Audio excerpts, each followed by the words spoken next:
Childhood abuse and mistreatment can lead to a person becoming very vulnerable as they grow up. Vulnerable enough that under the right circumstances and with the wrong people involved, they can easily end up taking a very dark path in life. And when you add an occult factor into the whole situation, it makes that even more of a possibility.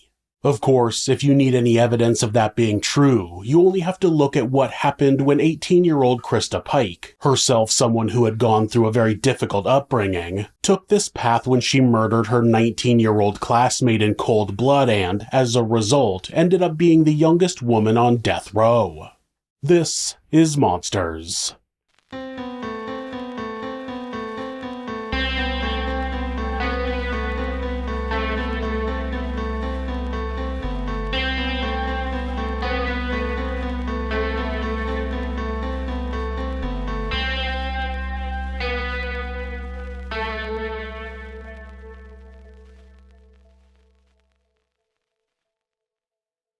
Christa Gale Pike was born on March 10, 1976 in Beckley, West Virginia to parents Emil Glenn Pike and Carissa Hansen.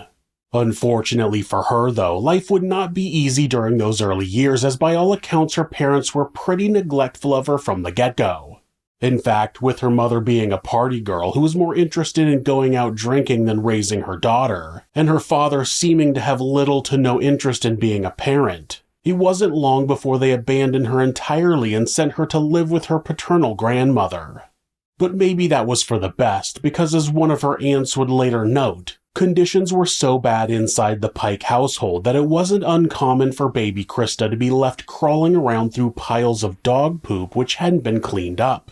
And what's more, when she began experiencing seizures while still an infant, neither parent appeared to show much concern, possibly because they were too busy arguing with one another. Still, for as bad as it was, Christa's grandmother had managed to rescue her from the situation. Or at least that was the case until she passed away in 1988, when the young girl was still only 12 years old. And that was a particularly impactful moment for her because not only was that the person who had rescued her from a bad home life now leaving her behind, but it was also the only person who she believed had ever loved her. Her mother certainly didn't love her as far as Christa saw it, and that became evident when, after being forced to move back into her parents' home, she was returned to a life of neglect and abuse, both mentally and physically. Yes, after being introduced to drugs by her own mother while she was still in her early teens, the young girl was forced to endure a constant lifestyle of poverty, addiction, and family instability, with the latter primarily coming as a result of her parents breaking up, getting back together, and then breaking up once more. So it should come as no surprise that around that point Christa attempted to remove herself from the world for the first time as she truly felt like it was the only way out. And when that attempt failed, things got even worse for her, as rather than try to find out what was wrong with their daughter, the girl's mother simply left her to the mercy of her new stepfather, someone who regularly took out his frustrations on her by beating her and whipping her with a belt. Really, the only respite Christa got was during the time she was smoking weed with her mother, as, at least then, there could be some kind of friendly relationship between the two. But those moments were only fleeting in the grand scheme of things, and for the most part it was a case of the troubled teen doing anything she could to survive. Whether that be by roaming the streets in order to keep a distance from her stepfather, or by going to stay with her actual father for a while. But even then, whenever she chose to do the latter, it didn't help much as her father also had a very strained relationship with the young girl, mostly on account of him having largely been absent during her upbringing until that point. So when she chose to not listen to his rules, which happened often, he'd kick her out and send her back to her mother, with that just starting the cycle of abuse all over again. Of course, that abuse wasn't necessarily limited to her mother's home though, as, even while at her father's, there were alleged incidents, one of which supposedly involved Christa being molested by her father. It should be noted that it was never confirmed and, despite one of Christa's stepsisters also claiming she was abused by their father, many of the people who knew the soon-to-be killer back then argued she was always a pathological liar, and so the claims she made specifically about him should be taken with a grain of salt. Either way, whether she was the victim of sexual abuse by the hands of her father or not, the other incidents of abuse and neglect appeared to be legitimate. and all that looks to have contributed towards the youngster acting out in school as well. By the time she'd reached her mid-teens, the situation there had grown so untenable that she had dropped out altogether.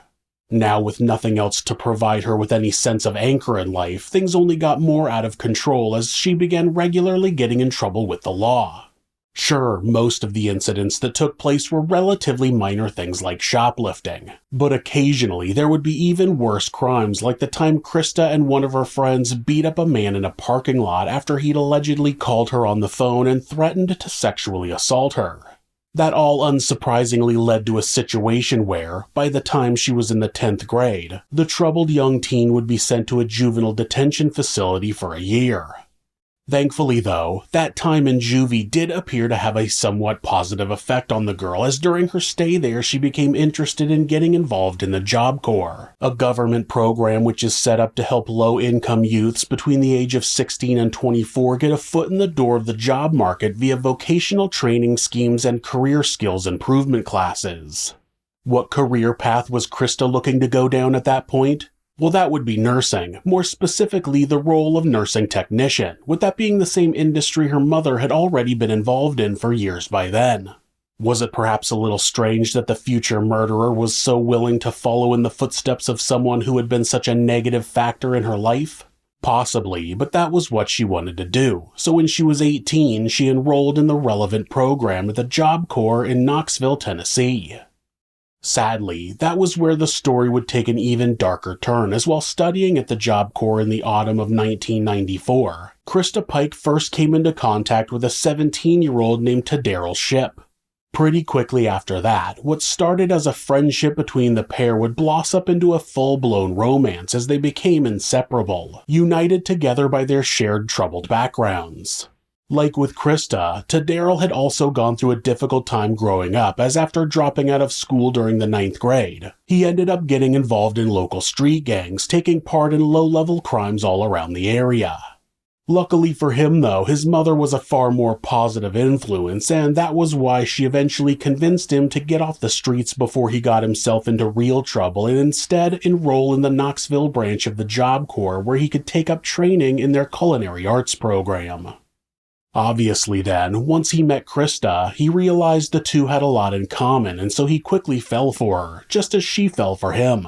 But that proved to be the worst thing for the young girl in the end, because rather than the pair pushing each other to be better, they ended up dragging each other down by spending most of their time getting into trouble rather than taking part in their studies.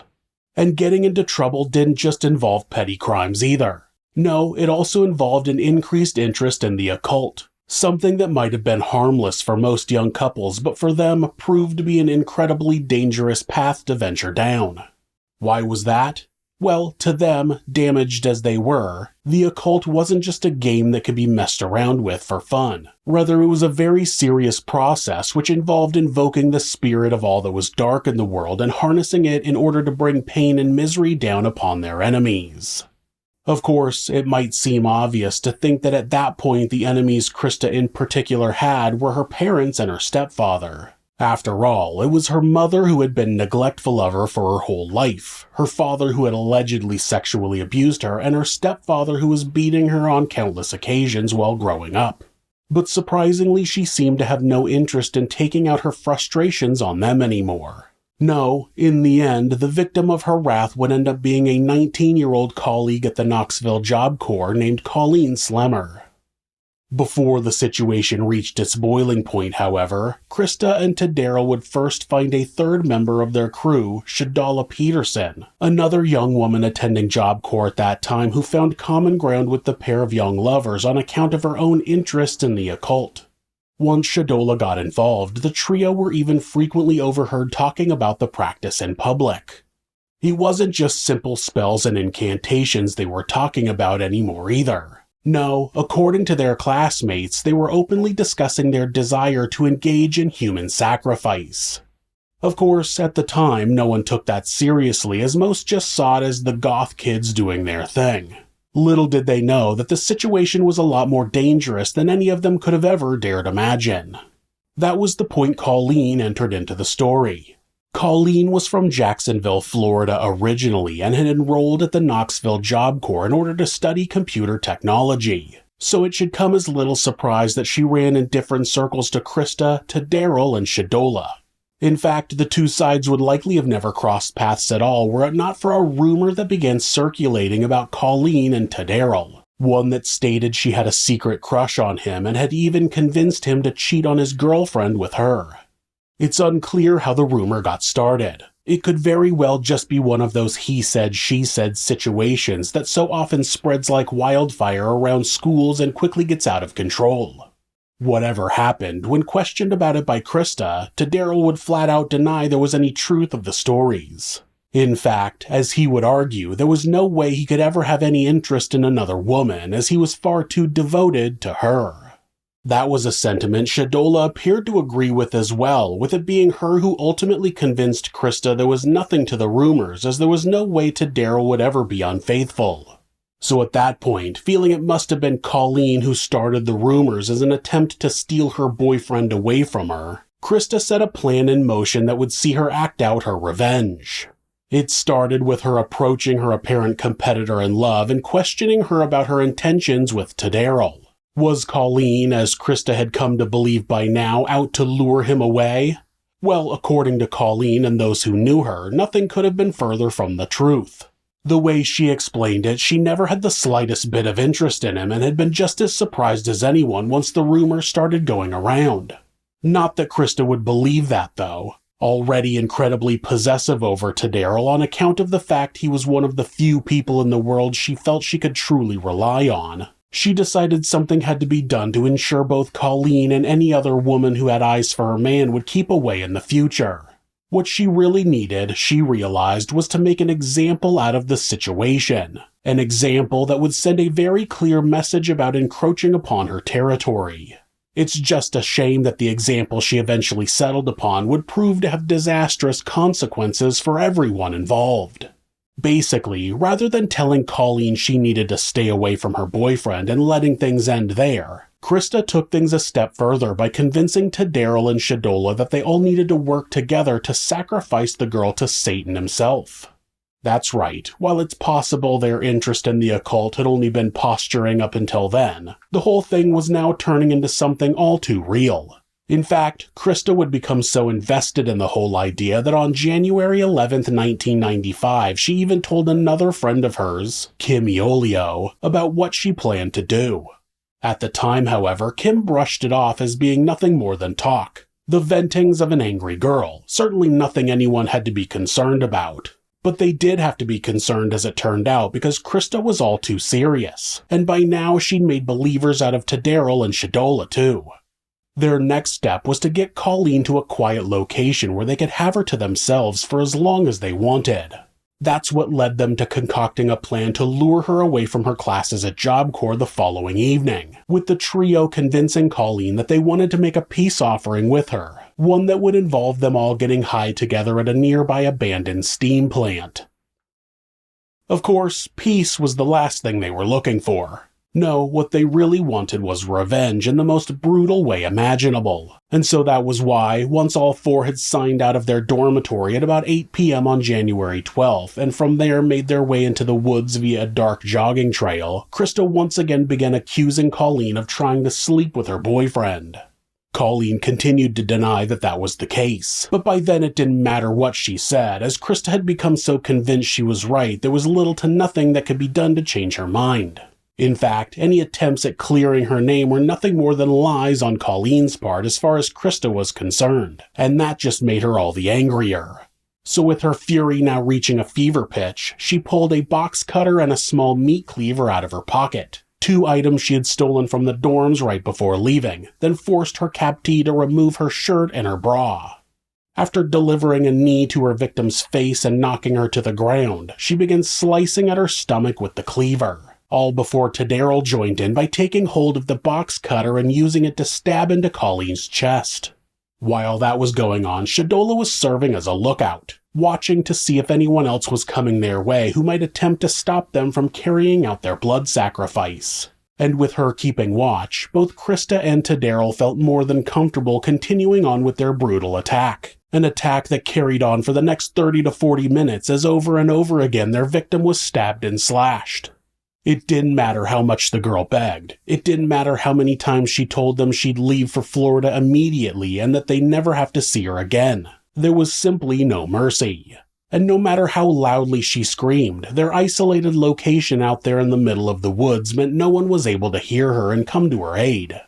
After almost 3/4 of an hour of repeatedly being sliced up, somehow the beaten and battered young woman still clung to life, albeit barely. That means she was probably all too aware of what was happening to her when, presumably in an act which was supposed to solidify the ritualistic nature of the satanic sacrifice, Christa and Tadaryl held Colleen down and used the meat cleaver to carve a pentagram into her chest. Once that was over, apparently feeling like they'd done everything they needed to do in order to get their revenge and appease whatever dark god they thought they were appeasing, the pair finished the job when Christa picked up a chunk of asphalt off the ground next to her and used it to smash Colleen's head again and again until the gurgling sounds that indicated she was choking on her own blood stopped and she breathed her last breath. But that still wasn't the end though, because after that, in one final insult to the girl they'd just murdered, Christa reached down and fished her hand inside the mangled head of what remained of her supposed love rival, with her eventually retrieving a piece of her skull. After she had that trophy in her possession, she placed it inside her jacket pocket and left her victim there to rot under a makeshift pile of leaves the three had created as they then made their way back to the dormitory, acting as if nothing had happened. Of course, clearly something had happened though. That was evident right away to the witnesses who had seen all four leave together and only 3 return a little over an hour later. And maybe that's why Christa made no attempt to hide what she had done, with her going as far as to openly brag to her friend Kim about the murder she had just committed. Not that Kim believed it though, at least not at first. But once Christa fished the piece of Colleen's skull she had hidden in her jacket pocket out and showed it off to her, it quickly became apparent she was telling the truth. But even with that evidence and the confession, the roommate in question neglected to go to the police. It's impossible to say exactly why she kept quiet. Perhaps she was scared about repercussions coming her way too should she talk. After all, she was at that point dealing with someone who had clearly fallen into a state of psychosis given the fact they were smiling and dancing around the room as they recounted in detail all the events of the evening. And the same excuse could also be given for the other classmate Christa told about the murder the following day, Stephanie Wilson, with her not only getting a look at the piece of the victim's skull which was still in the killer's possession, but also the brown spots on her shoes, which Christa described by saying, quote, "That ain't mud on my shoes, that's blood." Of course, even if they weren't going to go to the authorities, the very fact that the body had been so poorly disposed of meant it was only a matter of time until it was discovered. And that's exactly what happened on January 13th when an employee at the Job Corps' agricultural campus came across Colleen's remains. Obviously, the first thing they did was contact both Knoxville Police and the University of Tennessee Police Department, both of which sent officers over. Once they arrived on the scene, they were able to get a good look at the victim and clearly see that she was nude from the waist up, had her throat cut, and had been bludgeoned across the head so badly it was initially difficult to identify her. What's more, the slash wounds across her body numbered at least 300, and with the cause of death later being listed as blunt force trauma to the head by the medical examiner, that suggested some kind of torture session had taken place beforehand. Not only had a murder occurred, but it appeared to have been premeditated. As Officer Terry Johnson would later describe it, the scene had been a savage one, with the victim being absolutely mutilated while she was still alive, something a large pool of blood found around 30 feet or 9 meters from the body attested to. Considering there was a pentagram carved across the chest of the deceased, something that was first discovered by Detective Donald R. Cook later that day, there was every reason to believe it was some sort of ritualistic killing. For as sickening as that was, though, at least the investigation wouldn't have to search very far to find the person responsible for the crimes as, considering how open Christa had been about telling others what she had done, it wouldn't take long for their subsequent questioning of the students to lead them to her. And when criminal investigator Randy York finally did approach Christa, she confessed to the whole thing immediately, though she would try to justify it as an attempt to scare Colleen that had gone too far and had ended with her being killed accidentally. The way she described it, Colleen had been terrorizing her for weeks, at one point even waking her up one night by standing over her with a box cutter and saying that if she didn't let her have Tadaryl, then she'd kill her. So the goal of that evening had merely been to make sure the deceased backed off and never attempted to steal her boyfriend away again. And part of the way they planned to do that was to leave a few scars on her body as a reminder. But when things got out of control and she realized Colleen had been too badly injured, she decided to end her life by beating her across the skull with a chunk of asphalt. Of course, none of that explained why she would be so brazen about telling others she'd committed a murder though, all while smiling and dancing. No, Christa's claims that it had all been an accident just didn't add up. And when a jacket that she'd left behind in the school counselor's office was later found and searched, and in it was a piece of Colleen's skull, it became all too clear that the attack had been no accident that occurred in the heat of the moment. It had been a very calculated revenge killing, so perhaps it should come as little surprise that when confronted with that information, Christa finally admitted the entire thing had been premeditated. As she explained it, she didn't want to just scare Colleen. No, she always wanted to kill her. She would argue that she found herself second-guessing the situation once the girl began pleading for her life, with some of her words, particularly, quote, "Why are you doing this to me?" almost getting through to the killer. But once Colleen tried to make an escape after a noise in the woods briefly distracted Christa and Tadaryl, she realized there was no going back, and that was why she finally decided to beat her victim across the head with a piece of asphalt until she was dead. It was at that point, during the questioning, she also made it clear it wasn't just her who had been involved in the murder. Also present and involved were Tadaryl and her friend Shadola. So obviously, with a confession in place, as well as a search of her dorm room which uncovered not only a pair of jeans soaked in Colleen's blood, but also the dead girl's ID, they formally arrested her, Tadaryl, and Shadola and charged them all with first-degree murder. After that, all three would begin preparing for their trial, and given how much it looked like an open and shut case, any defense team representing the trio was going to have a very difficult time winning. In fact, the only hope they had at all was to argue that Christa's actions had been the result of her diminished mental capacity and borderline personality disorder.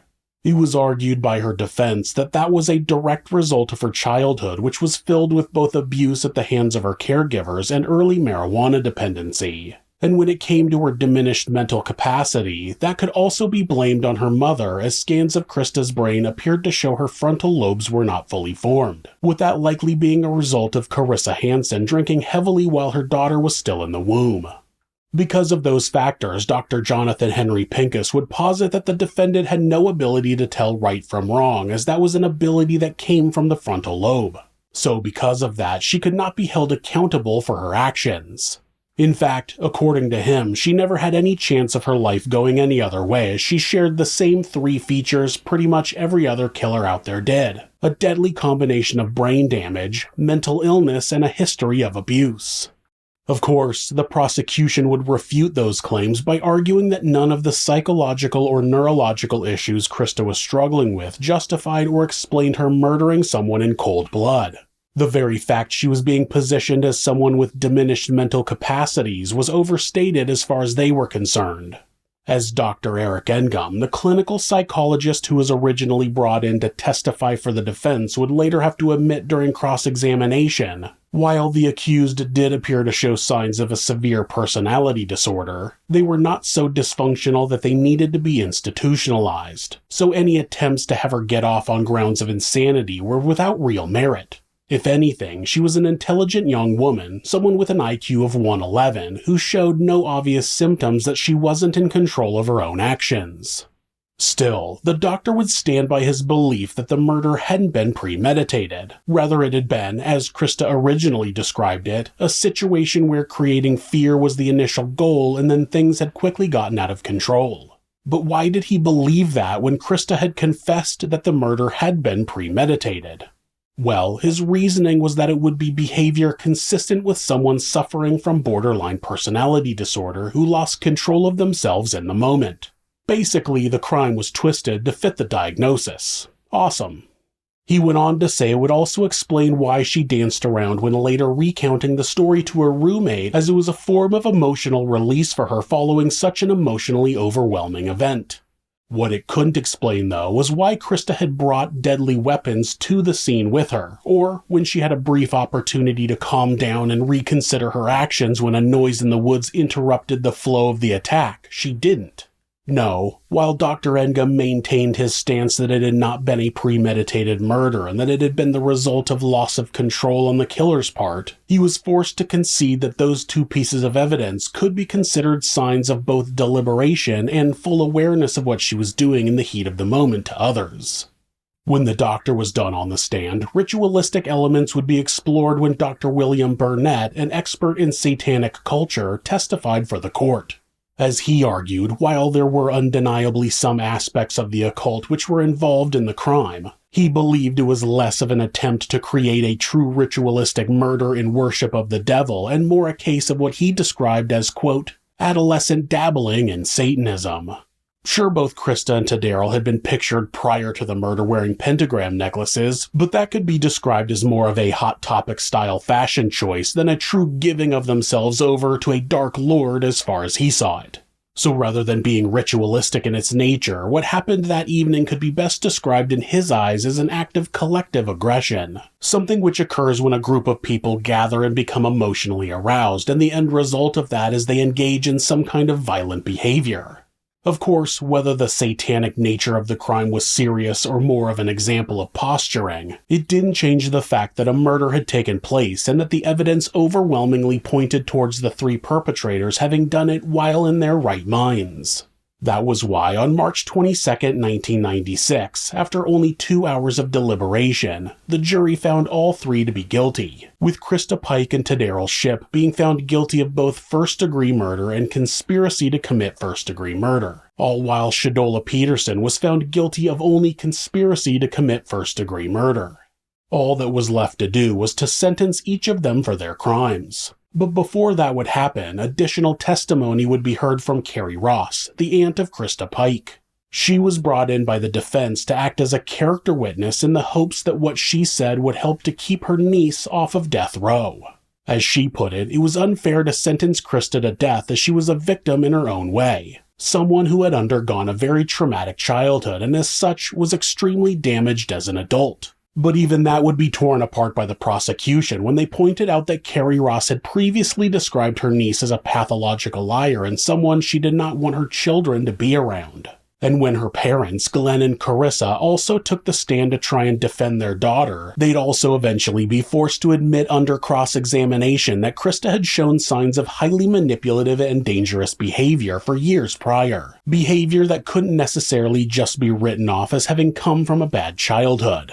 In fact, as Carissa Hansen would tell the court, at one point during her teenage years, Christa had threatened to injure her stepfather by coming at him with a butcher knife. And sure, while some might argue that was her trying to get revenge for the abuse he'd put her through, it was also an indication that she was a very violent person in general and was capable of doing terrible things regardless of her upbringing.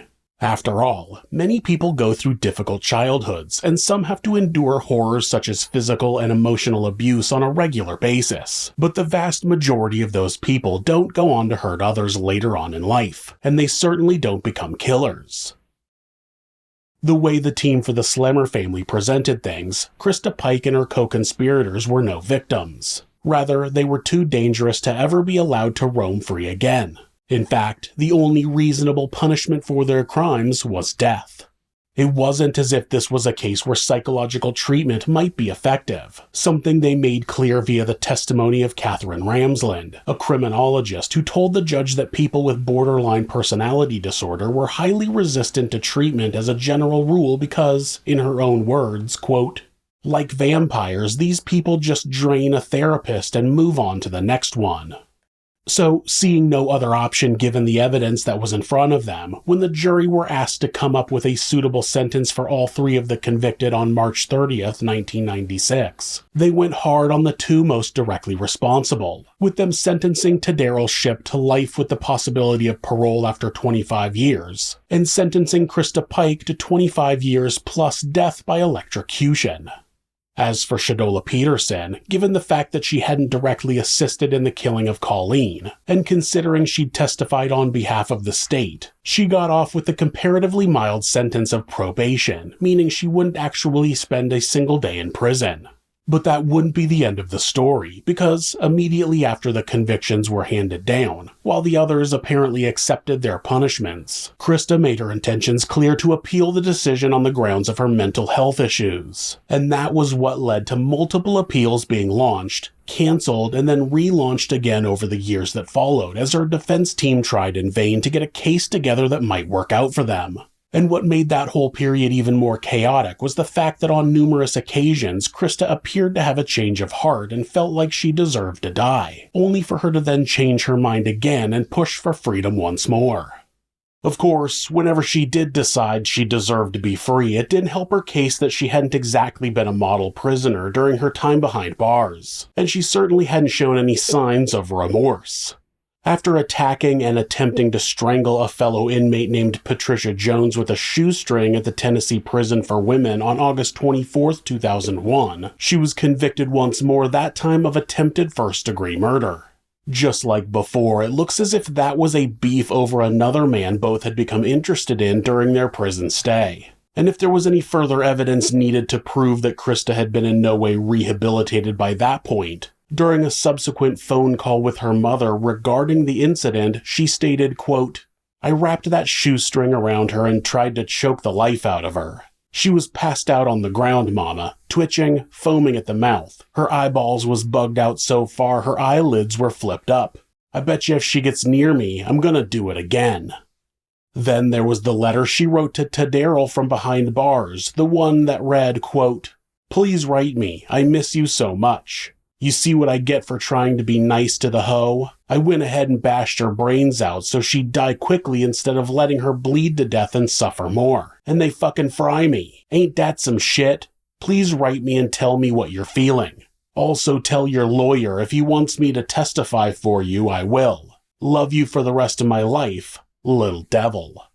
But even that wasn't all, because following that was the incident in March of 2012 when, after getting both her pen pal Donald Kohut and corrections officer Justin Heflin on board, she attempted to escape. With that attempt ultimately failing, it meant everyone involved would be forced to suffer the consequences. For Christa, of course, that meant any hope she had of ever getting free were now a lot slimmer than they had been before. As for the corrections officer involved, it meant he was immediately terminated from his job. Then there was Donald, the man who had begun corresponding with Christa sometime around the start of 2011. He had made the 1,800-mile or 2,900-kilometer drive from his home in Flemington, New Jersey to visit her on a number of occasions before becoming involved in the escape plan. He would arguably get the worst punishment of all because for his role in the escape attempt he was sentenced to 7 years behind bars. It was becoming clearer than ever that a vortex of misery and punishment surrounded Christa Pike, one that everyone who came into her orbit seemed to suffer the consequences of.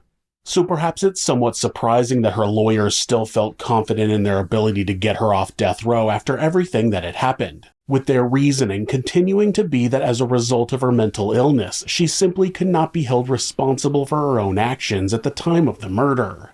And that led to yet another appeal being filed in May of 2014, then yet another in October of 2019, both of which were ultimately thrown out by the United States Court of Appeals for the Sixth Circuit. Once those failed, it looked like it was game over for Christa and that her execution would go on as planned, an execution that had been set for August 27, 2020. But in a cosmic moment of luck, that would end up being pushed back on account of the global pandemic that was ravaging the world at that point, and that gave her legal team just enough time to file another appeal when it came to getting her death sentence commuted. Like before, that one would be thrown out too when it was reviewed in July of that same year.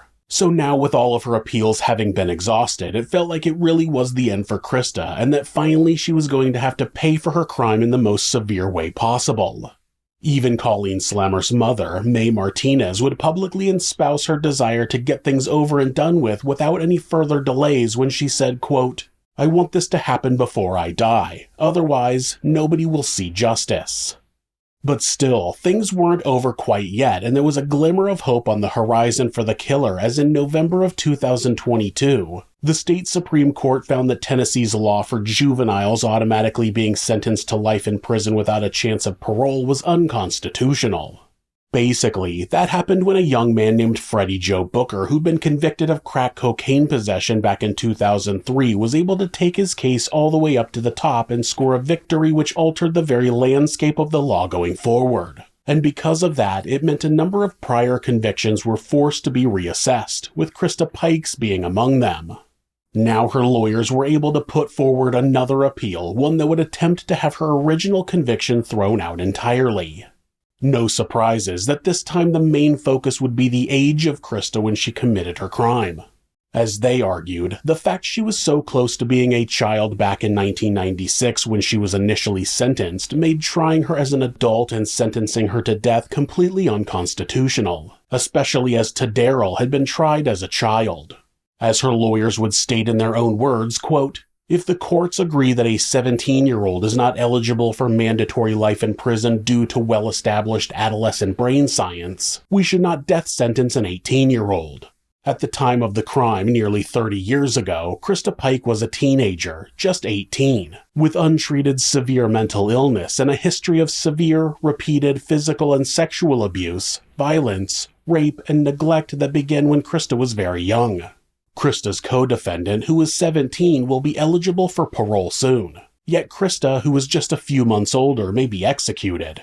There is no difference in the brain of an 18-year-old and a 17-year-old. The trial court's order refers to Christa as an adult, but brain science tells us she was a child. Christa's death sentence is arbitrary and she should not be executed.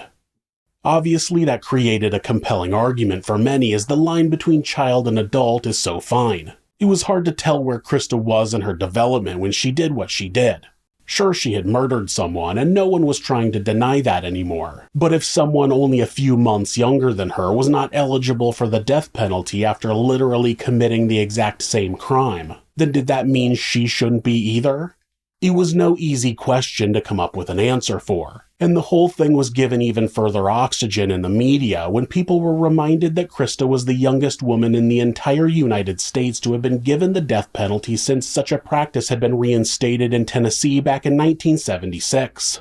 On top of that, should her planned execution go ahead, she'd be the first woman executed in Tennessee in over 200 years. Why was that last part relevant?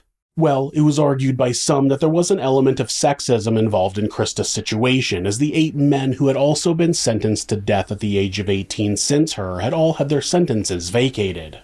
Others would dismiss that as being nothing more than an attempt to create goodwill for a woman who had murdered someone in cold blood and had been all too aware of what she was doing at the time. And in the end, it was that argument that won out because in October of that year, Knox County Criminal Court Judge Scott Green denied Christa's request to have her execution stayed as he didn't believe the United States v. Booker ruling applied to her. As he would put it, quote, "The Booker case addressed only juvenile offenders in Tennessee. The High Court, in the opinion written by now retired Judge Sharon Lee, specifically addressed the question of juveniles, not adults. This ruling applies only to juvenile homicide offenders, not to adult offenders." And so, because Christa was legally an adult when she committed the murder, regardless of how close she was to still being a child, she was right to be tried in the way she had been tried in his eyes, meaning her original conviction would stand. Not that that has stopped her from continuing to publicly push for another reassessment of her situation, though.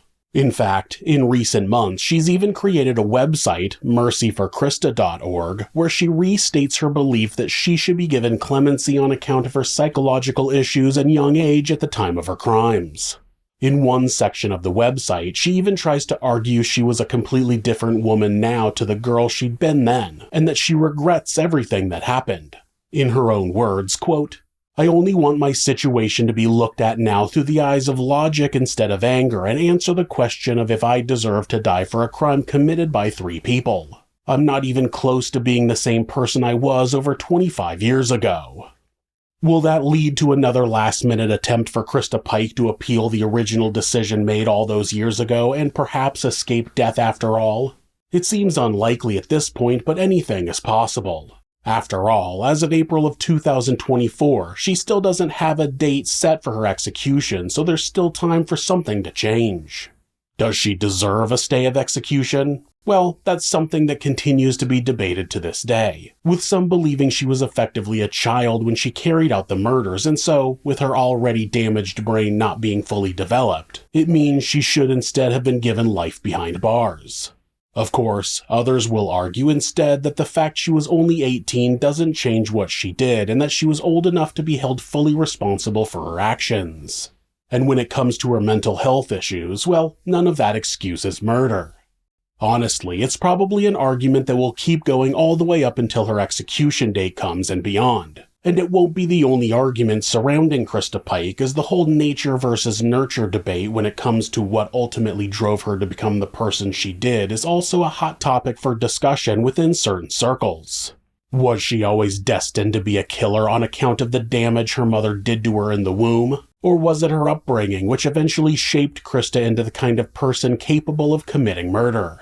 The answer to that question might never be known. But for as much as she likes to present herself as a victim of circumstances, someone who really wasn't that bad deep down and who only ended up where she ended up because of outside factors. Perhaps one final quote from a juror at the end of her original trial should be considered. Quote, "She had an angel's face and a devil's heart."